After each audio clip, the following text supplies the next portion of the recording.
Well, joining me now is retired Lieutenant General Keith Kellogg, Center for American Security, co-chairman. General, always great to have you with us. Let's start with those sanctions, okay? We've been talking sanctions for weeks now. Somewhat surprising to me to hear that we've reserved the toughest sanctions for this point. Why have we waited so long if these sanctions can do more? And do you expect them to have much effect beyond what we've already done? Yeah, Brian, thanks for having me. You're probably asking the wrong person on that one. I have no idea why it's taking this long. You need to hit them up front. And the reason you need to do it early and not wait and hold anything in reserve is because it takes a period of time for the sanctions to bite. It takes sometimes weeks, sometimes months. My experience in the White House under the Trump administration was when we did apply sanctions, we knew it wouldn't make a difference early on. It takes time for that to do it. So why they held them in reserve, I don't know. It doesn't make any sense to me. I wish they had said that about 40 days ago, but they didn't. Well, General, it just strikes me, obviously what we've seen in Bucha is terrible. And, you know, people are calling for a response. The response is more sanctions. I thought we had already thrown the mother of all sanctions at Putin at this point. What should we be throwing at them in response to what we're now learning about Bucha and potentially other locations in Ukraine? Yeah, you know, Brian, and what you're seeing is absolutely horrific. But remember, we saw this earlier with Mariupol, when you've got 80% of that city is destroyed, and the civilians evacuating that and civilians being killed there. Here's how you handle it. You give the Ukrainians what they need to fight. You give them the MiG-29s that are in Poland, 29 of them. You take the over 300 T-72 M1s, Russian-made equipment, and give that to the Ukrainians. We'll backfill them with 250 M1A1s, or M1A2s. That's great. You give them the air defense systems that are sitting there, the S-300 systems that are Russian designed, one of the best systems in the world. They're held by 3 nations in NATO. We can pass them, and you backfill them with Patriots. And they're saying, well, it takes time. Well, okay, we're in 40 days of a war. You can cross the Atlantic with a cargo ship in 10 days. Now, come on, it just doesn't make any sense to me. And I think you can move with a little more speed if you want to. These people are fighting for their lives, for their existence. And we should be all in as hard and as fast as we can possibly be.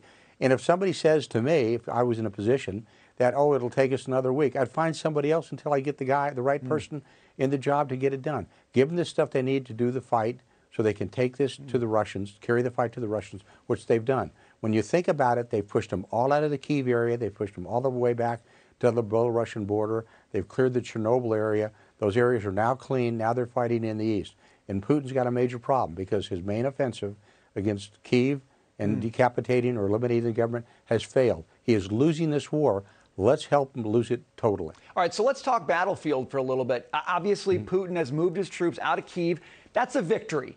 It's not a total victory, but it's a encouraging victory. He's now focusing again on the east and the south. General, what do you expect to see out of Putin in kind of this repositioning and regrouping that he seems to be up to? Yeah, Brian, he's trying to hold on to the eastern portion because really that's like the breadbasket of Ukraine. That's the real industrial area in the Donbass region out there. We need to help Zelensky move him out of that area. Zelensky's not going to give in.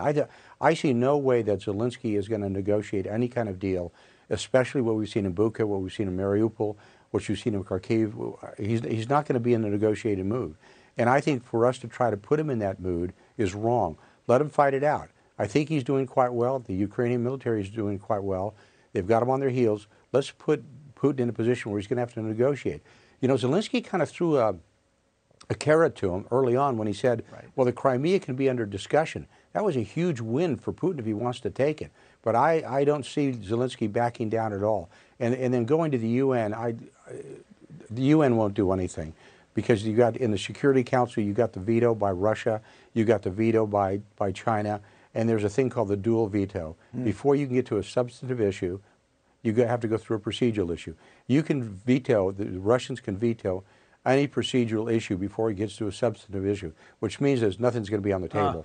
So going to the UN is fine, but it's not going to work. So Zelensky, this is interesting because Zelensky spoke to the UN and he said, look, act or dissolve yourself. I mean, it was not, you know, he wasn't mincing words here. Do you think, given how absurd it is to me that Russia can stand in the way of the UN Security Council acting on this, do you think there's going to be some kind of reform at the UN as a result of all this? Yeah, Brian, I would hope so. There's always been talk about it because it's almost like an anachronism now. It goes back to the pre-Cold War days, and it needs to be looked at.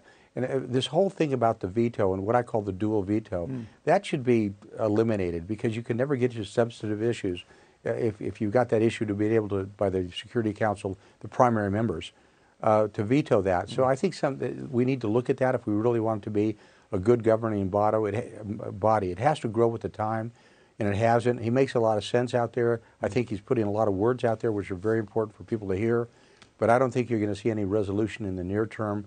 This is one of those going to have to wait till after the fight is done before they go back into it. And I think we should do it. We should look real hard at revamping the rules.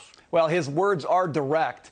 Act or dissolve yourself. John, we got to leave it there, but thanks very much for being with us. Thanks, Brian.